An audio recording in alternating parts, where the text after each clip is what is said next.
मुजफ्फरनगर जिला प्रशासन ने सालों से वन विभाग की जमीन पर कब्जा किए हुए पीर खुशहाल के अवैध चिल्लागढ़ को जमींदोज कर दिया। पूरा मामला क्या है, चलिए आपको बताते हैं। दरअसल पाकिस्तान से आए खुशहाल पीर नाम के एक शख्स ने भोपा थाना क्षेत्र में वन विभाग की जमीन को साल 1964 में लीज पर लिया। लगभग 100 बीघे की इस जमीन पर उसने एक किले नुमा इमारत का निर्माण कर लिया था, जिसमें 40 से ज्यादा कमरे और कारागार की तरह बैरक बनाई गई। इतना ही नहीं, इसके किले में एक इबादतगाह भी बनाई गई। लेकिन जब इस जमीन की लीज खत्म हुई और कोर्ट द्वारा कई बार नोटिस जारी करने के बाद भी जगह को खाली नहीं किया गया, तो प्रशासन ने 24 घंटे का अल्टीमेटम दिया और उसके बाद अवैध इमारत को नेस्तनाबूद कर दिया। आपको बता दें कि प्रशासन ने पीर खुशहाल के परिवार को कल तक पूरी जगह खाली करने का अल्टीमेटम जरूर दिया है, लेकिन जिला प्रशासन का बुलडोजर इसे पिछले एक हफ्ते से भी ज्यादा दिनों से ध्वस्त करने में लगा हुआ है, जिसके चलते भारी पुलिस फोर्स के साथ आला अधिकारी की टीम इस किले को घेरे हुए है। पीर खुशहाल के बारे में बताया जाता है कि इसके दरबार में बड़ी बड़ी हस्तियां नतमस्तक होती आई हैं। इस मामले में एडीएम अमित कुमार सिंह ने हमें जानकारी दी, सुनिए उन्होंने क्या कहा। इसमें डीएफओ साहब के पत्र में जो लिखा हुआ है कि इसमें वन विभाग की ज़मीन थी सेंचुरी लैंड की, और इसमें जो लीज दी गई थी वो 2005 में समाप्त हो गई थी। उसके बाद माननीय उच्च न्यायालय से भी उन्हें कोई रिलीफ नहीं मिली थी और कई बार नोटिस देने के बावजूद भी कब्जा नहीं खाली किया गया था। इसी क्रम में जो है पिछले 10 दिनों से इसमें कब्जा खाली करने की कार्रवाई की जा रही है।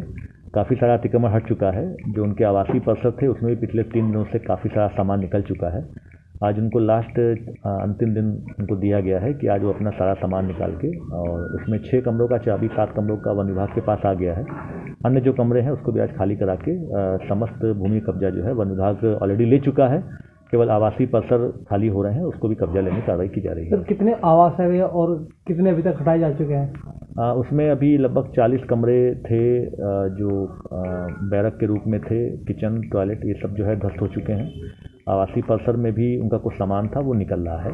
आज शाम तक को उनको टाइम दिया गया है। उन्होंने काफ़ी सारा सामान निकाल के चाबी वन विभाग को हैंडओवर की हुई है और उसके अलावा से कार्रवाई की जाएगी। सर, एक मुकदमा दर्ज हुआ है। सर, मुकदमा किस मामले को लेकर दर्ज किया गया है? मुकदमा ये कि चूंकि उनका जो रिन्यूअल और जो माननीय उच्च न्यायालय के जो आदेश था उसके बाद भी कब्जा नहीं खाली किया गया था। इसमें वन अधिनियम की धाराएं भी हैं और लोक से संपत्ति की धाराएं भी लगाई गई हैं।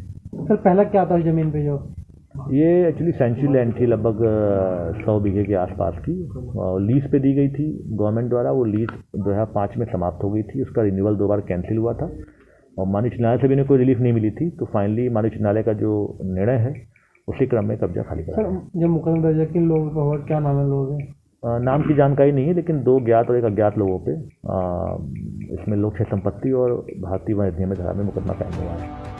इलाके में पीर खुशहाल का रौब और रुतबा इतना बुलंद था कि अगर कोई पत्रकार इस किले की कवरेज करता था तो उसकी आवाज दबाने के लिए उस पर हमला करवा दिया जाता था।